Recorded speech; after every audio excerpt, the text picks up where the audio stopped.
ഞാനിങ്ങനെ വായിക്കണ്ടായി ഏതോ ഒരു യൂറോപ്യൻ ട്രിപ്പിലോ അതിലോ ക്ലബ് ചെയ്തിട്ടോ ഷൺമുഖ കവചം. അതെന്തായിരുന്നു? അതൊരു ഷൺമുഖ കവചം എന്ന് പറയുന്ന ഒരു അത് പെർഫോം ചെയ്തത് ചേംബർ കൊയർ ഓഫ് യൂറോപ്പും.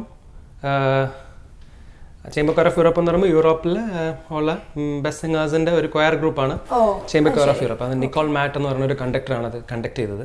ഒരു ഇന്ത്യൻ കമ്പോസറാണ്, ഗണേഷ് കുമാർ എന്ന ഇന്ത്യൻ കമ്പോസറിന്റെ ഒരു വർക്ക് ആയിരുന്നു അത്. ബേസിക്കലി അത് സൊനാട്ട ഫോമിലുള്ള ഒരു അക്കാപ്പല പീസാണ്. പക്ഷെ ഒരു അതിനൊരു അളവുണ്ട്, അതിനൊരു ഇൻട്രൊഡക്ഷൻ ഉണ്ട്, അതിന്റെ പിന്നെ ഒരു ബോഡി ഉണ്ട്, പിന്നെ ഒരു കൺക്ലൂഷൻ ഉണ്ട്. അപ്പൊ ആ കോമ്പോസിഷൻ സ്ട്രക്ചർ അങ്ങനെയാണ്. നമ്മുടെ ഇപ്പോൾ കീർത്തനം അത് പറയുന്ന പോലെ സൊനാട്ടയുടെ സ്ട്രക്ചർ അങ്ങനെയാണ് എന്നാണ് എൻ്റെ ഒരു അറിവ്. അപ്പോൾ അപ്പോൾ അതിന് പ്രത്യേകത എന്താ വെച്ച് കഴിഞ്ഞാൽ ഇങ്ങനെ ഈ ലോകത്തിലുള്ള ഈ കോയർ ഗ്രൂപ്പ്സിനൊന്നും പെർഫോം ചെയ്യാനായിട്ടുള്ള പീസസ് ഇന്ത്യൻ ലാംഗ്വേജസിലൊന്നും ഇതുവരെ ഉണ്ടായിട്ടില്ല. എല്ലാം തന്നെ നമ്മൾ ഇംഗ്ലീഷും ലാറ്റിനും അങ്ങനെയൊക്കെയുള്ള ഭാഷയിലൊക്കെ ഉണ്ടാവും. ഇത് ഇന്ത്യൻ, അതായത് തമിഴിലും സാൻസ്ക്രിറ്റിലുമായിട്ട് ഇന്ത്യൻ ഭാഷയിലാണ് ഈ പീസസ് കമ്പോസ് ചെയ്തേക്കണം. പക്ഷേ it is not a fusion piece, it is proper western classical piece.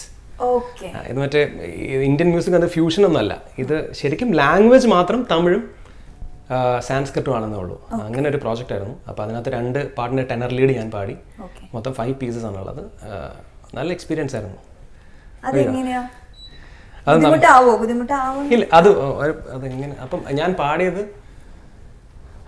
Saravana ഭവ എന്നുള്ളൊരു പീസാണ്. അതിനകത്തൊരു ഒരു 16 ബാർ സൈക്കിളിൽ ഇങ്ങനെ പോയിക്കൊണ്ടിരിക്കുന്ന ഒരു സെയിം മെലഡി തന്നെ ഇങ്ങനെ വരും. അതിങ്ങനെ ബേസിക് മെലഡിയാണ്, ഭയങ്കര സിമ്പിൾ മെലഡിയാണ്.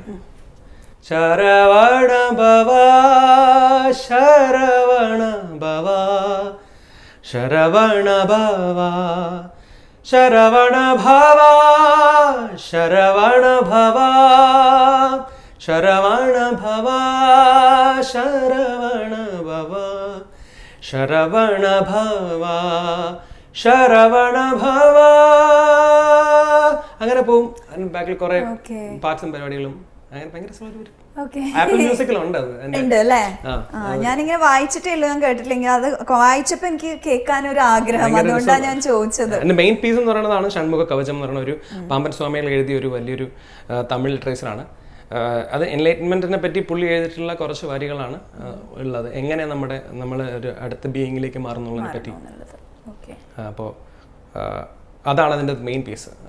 അതും ഒരു മ്യൂസിഷ്യൻ എന്നുള്ള നിലയ്ക്ക് ഡ്രീം എന്താ? അറിഞ്ഞൂടാ, ഭയങ്കര ഡിഫിക്കൽട്ട് ക്വസ്റ്റ്യൻ ആണ്. എങ്ങനെ ആൻസർ ചെയ്യും? ഡ്രീം എന്ന് പറഞ്ഞു കഴിഞ്ഞാൽ ഇത് ഇനി എന്താണ് ഇതിൻ്റെ ശരിക്കുള്ള പരിപാടി എന്ന് മനസ്സിലാക്കാൻ ഉള്ള ഒരു നമ്മുടെ ഒരു പാഷൻ ഉണ്ടല്ലോ, അത് പോകരുതേ എന്നുള്ളൊരു പ്രാർത്ഥനയാണ്. അതിങ്ങനെ തേടിക്കൊണ്ടിരിക്കാനുള്ളൊരു അതെ, എന്താണെന്ന് നമുക്ക് മനസ്സിലായിട്ടില്ല. അത് മനസ്സിലാക്കി കഴിഞ്ഞ് കഴിഞ്ഞാൽ രസമായിരിക്കും എന്ന് എനിക്ക് തോന്നുന്നു. എനിക്ക് അറിഞ്ഞൂടാ.